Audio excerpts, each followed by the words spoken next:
My videos recently had over 10,000 one-star ratings dumped on them over a 2-day period. Please, take 1 second to rate this video and dilute the effect of these bot attacks.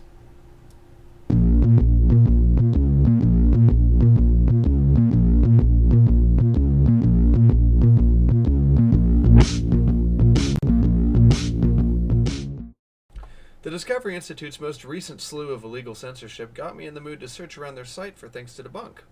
If you recall correctly, Concordance made a video a few weeks back challenging the Discovery Institute to actually discover something. They posted a comically inept rebuttal, which I'll dissect for you guys now.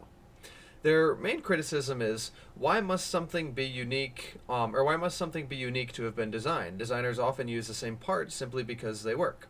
Well, this is the age-old same gene, same designer argument, which has been refuted time and time again, yet creationists love to repeat, hoping that you haven't heard the rebuttal.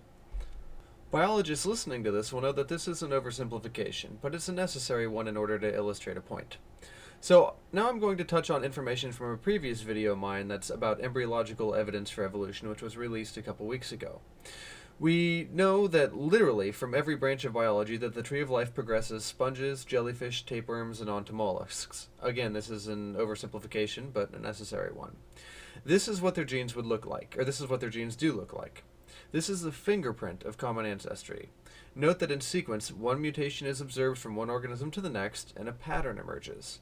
Look at the sequences and ask yourself the question, why is it illogical to put mollusks directly after sponges and before jellyfish?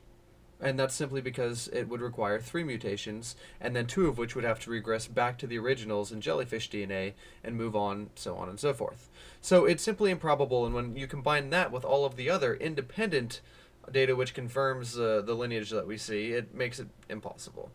So this is a simplified version of what we see, and how we know that what we see is due to paternity and common descent.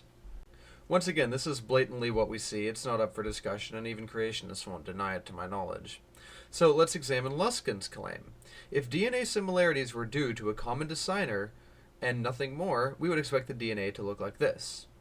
They would start all out the same, because again, they're just using the same parts, and then each one, since the creation, would mutate randomly, in which case we would see a pattern like this, all starting the same and taking their own independent paths until we see what we see today.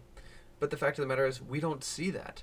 We unambiguously see a clear pattern in life, and it's for this reason that it's not the similarities which cause scientists to say, aha, related. It's the pattern that creationists either ignore or are utterly ignorant of. It's also for this fundamental reason, ingrained in every single organism on the planet, that Luskin's argument here is indisputably false.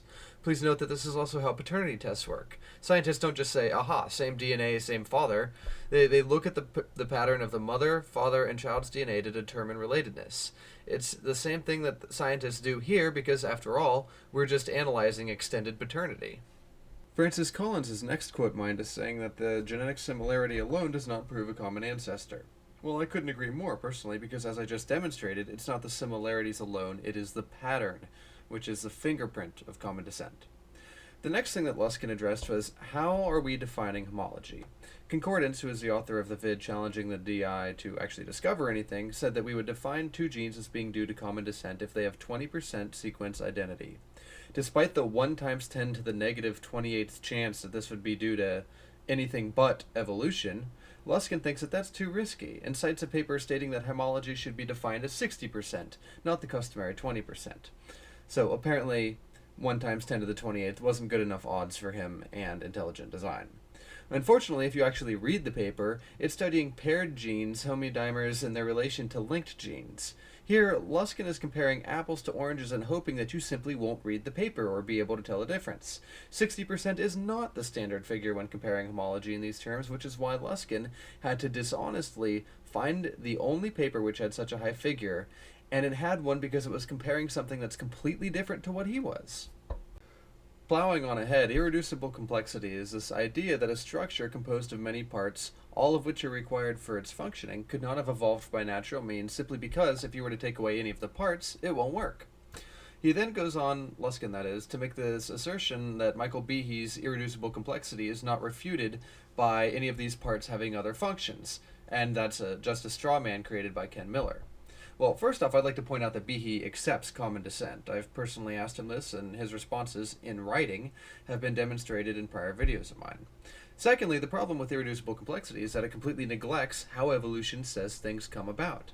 Evolution says that each part having an alternate function, which evolution scraps together through trial and error to create this irreducibly complex entity. Therefore, if evolution is correct, we would expect these parts of irreducibly complex systems to have alternative functions. Now, when scientists actually look at these parts, we find that yes, they do have additional functions. And when Ken Miller testified that yes, we see them, Luskin's response is simply, oh yeah? Well, you haven't found an additional function for every single part of every proposed irreducibly complex system. So, I mean, here it is, it's continually regressing. And my prediction is now, in 2009, is that when every single part is found, creationists will simply fall back on same designer, reused parts argument, thus making irreducible complexity unfalsifiable and not science. Lastly, this is a personal message to the Discovery Institute.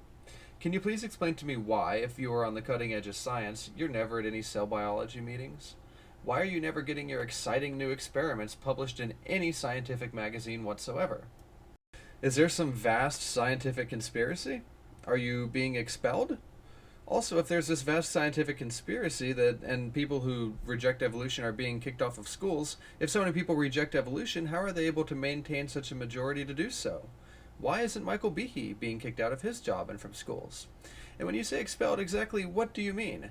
Do you mean expelled like you when you expelled P.Z. Myers from the film Expelled, despite him having tickets and being thanked in the movie?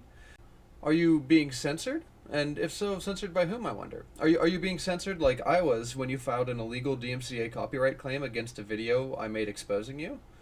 No, the fact of the matter is that you're not published because your claims are able to be refuted by anybody with a basic knowledge of biology. You're not published because every single ounce of empirical data flatly contradicts you, and this is why you resort to pushing your agenda through legislative and mass media venues instead of in the scientific ring, where people actually know what they're talking about and are able to refute your idiotic claims just as easily as you file false DMCA notices against YouTube users who embarrass you with a smile. And despite all this, the really funny thing is that nothing in this video is new to the people at the Discovery Institute. They have had all of this willfully explained to them numerous times, even with visual aids. Despite this, they continue just plowing along, being willfully ignorant all the while. It's an insult to the human intellect, and watching you guys function is like seeing a healthy 15-year-old who still isn't potty trained. That's it for now, guys. I would love to add a moment as end to this video, but I simply don't want to give the Discovery Institute any reason to file another illegal DMCA notice against this one too, whether they own the content or not.